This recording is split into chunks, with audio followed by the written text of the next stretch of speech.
March 8. From Numbers. Chapter 10. Now the Lord said to Moses, "Make 2 trumpets of hammered silver for calling the community to assemble, and for signaling the breaking of camp. When both trumpets are blown, everyone must gather before you at the entrance of the tabernacle. But if only 1 trumpet is blown, then only the leaders, the heads of the clans of Israel, must present themselves to you. When you sound the signal to move on, the tribes camped on the east side of the tabernacle must break camp and move forward.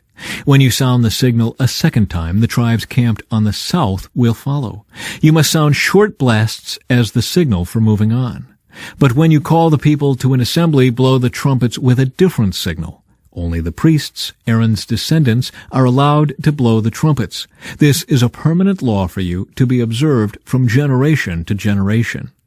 When you arrive in your own land and go to war against your enemies who attack you, sound the alarm with the trumpets. Then the Lord your God will remember you and rescue you from your enemies. Blow the trumpets in times of gladness, too, sounding them at your annual festivals and at the beginning of each month. And blow the trumpets over your burnt offerings and peace offerings. The trumpets will remind the Lord your God of his covenant with you. I am the Lord your God." The Israelites leave Sinai. In the 2nd year after Israel's departure from Egypt, on the 20th day of the 2nd month, the cloud lifted from the tabernacle of the covenant. So the Israelites set out from the wilderness of Sinai and traveled on from place to place until the cloud stopped in the wilderness of Paran. When the people set out for the first time, following the instructions the Lord had given through Moses, Judah's troops led the way. They marched behind their banner, and their leader was Nahshon, son of Amminadab. They were joined by the troops of the tribe of Issachar, led by Nathanael, son of Zor, and the troops of the tribe of Zebulun, led by Eliab, son of Helon. Then the tabernacle was taken down, and the Gershonite and Merarite divisions of the Levites were next in the line of march, carrying the tabernacle with them. Reuben's troops went next, marching behind their banner. Their leader was Eliezer, son of Shedar. They were joined by the troops of the tribe of Simeon, led by Shelomiel, son of Zurishaddai, and the troops of the tribe of Gad, led by Eliasaph, son of Duel. Next came the Kohathite division of the Levites carrying the sacred objects from the tabernacle. Before they arrived at the next camp, the tabernacle would already be set up at its new location. Ephraim's troops went next, marching behind their banner. Their leader was Elishama, son of Ammihud. They were joined by the troops of the tribe of Manasseh, led by Gamaliel, son of Pedazur, and the troops of the tribe of Benjamin, led by Abidan, son of Gideoni. Dan's troops went last, marching behind their banner and serving as the rear guard for all the tribal camps. Their leader was Ahiezer, son of Ammishaddai. They were joined by the troops of the tribe of Asher, led by Pagiel, son of Ochran, and the troops of the tribe of Naphtali, led by Ahira, son of Enan. This was the order in which the Israelites marched, division by division. One day Moses said to his brother-in-law, Hobab, son of Reuel the Midianite, "We are on our way to the place the Lord promised us, for he said, 'I will give it to you. Come with us, and we will treat you well, for the Lord has promised wonderful blessings for Israel.' But Hobab replied, 'No, I will not go. I must return to my own land and family.' 'Please don't leave us,' Moses pleaded. 'You know the places in the wilderness where we should camp. Come, be our guide. If you do, we'll share with you all the blessings the Lord gives us.' They marched for 3 days after leaving the mountain of the Lord, with the ark of the Lord's covenant moving ahead of them to show them where to stop and rest. As they moved on each day, the cloud of the Lord hovered over them. And whenever the ark set out, Moses would shout, 'Arise, O Lord, and let your enemies be scattered. Let them flee before you.' And when the ark was set down, he would say, 'Return, O Lord, to the countless thousands of Israel.'" Soon the people began to complain about their hardship, and the Lord heard everything they said. Then the Lord's anger blazed against them, and he set a fire to rage among them, and he destroyed some of the people in the outskirts of the camp. Then the people screamed to Moses for help, and when he prayed to the Lord, the fire stopped.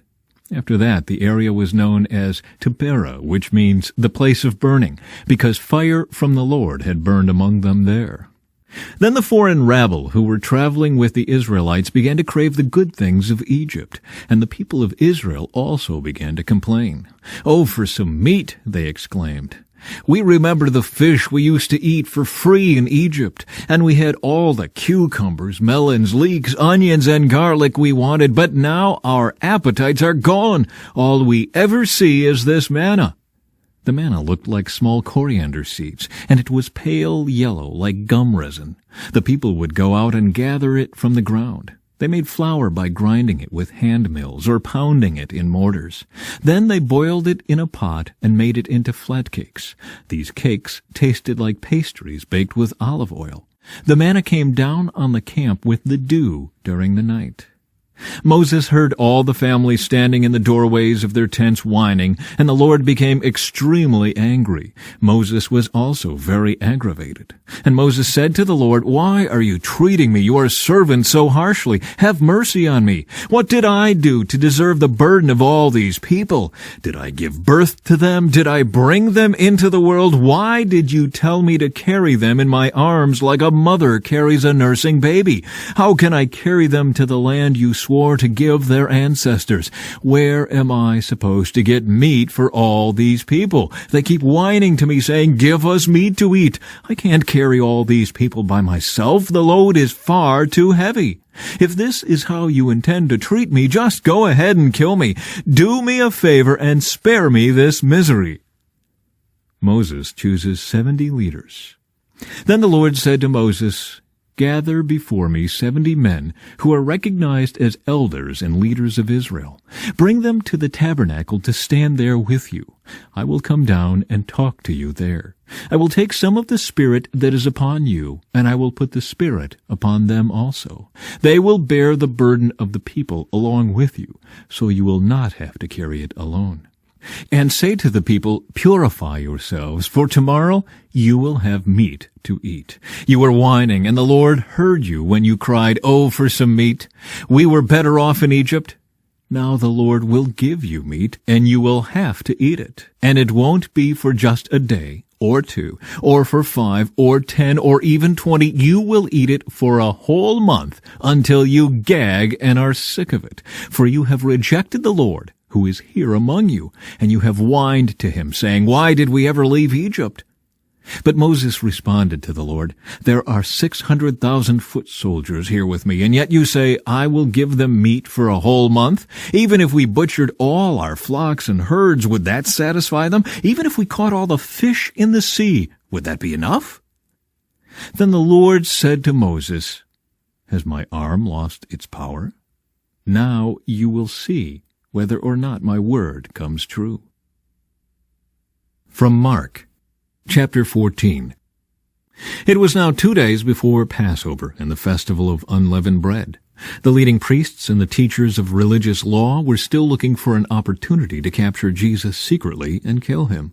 But not during the Passover celebration, they agreed, or the people may riot. Meanwhile, Jesus was in Bethany at the home of Simon, a man who had previously had leprosy.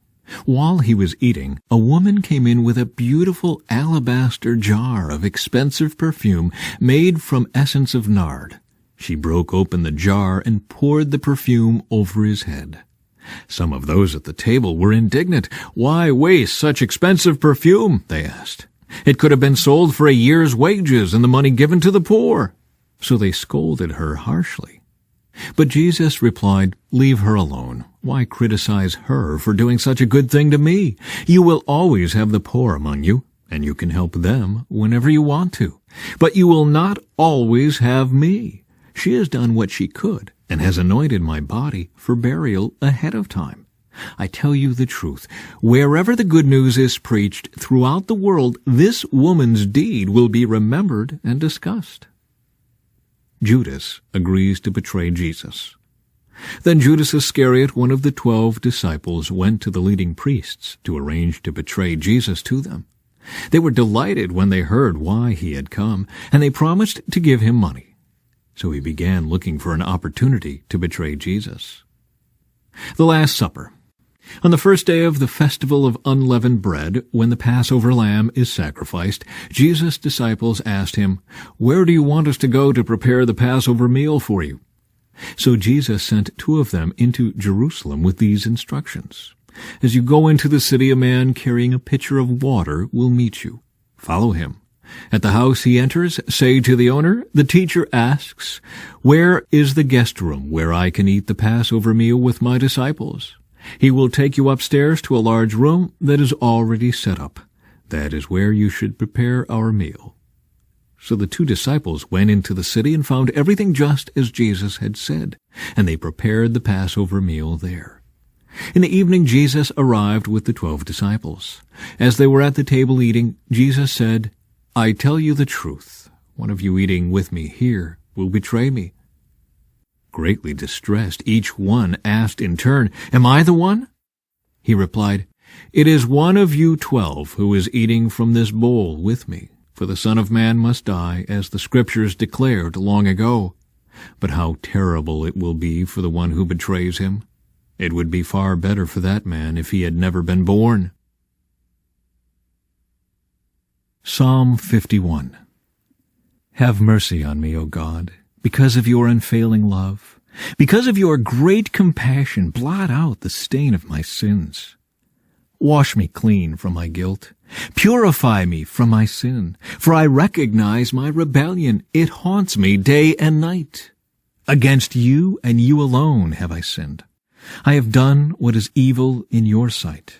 You will be proved right in what you say, and your judgment against me is just. For I was born a sinner, yes, from the moment my mother conceived me. But you desire honesty from the womb, teaching me wisdom even there. Purify me from my sins, and I will be clean. Wash me, and I will be whiter than snow. Oh, give me back my joy again. You have broken me. Now let me rejoice. Don't keep looking at my sins. Remove the stain of my guilt. Create in me a clean heart, O God. Renew a loyal spirit within me. Do not banish me from your presence, and don't take your Holy Spirit from me. Restore to me the joy of your salvation, and make me willing to obey you. Then I will teach your ways to rebels, and they will return to you. Forgive me for shedding blood, O God, who saves. Then I will joyfully sing of your forgiveness. Unseal my lips, O Lord, that my mouth may praise you.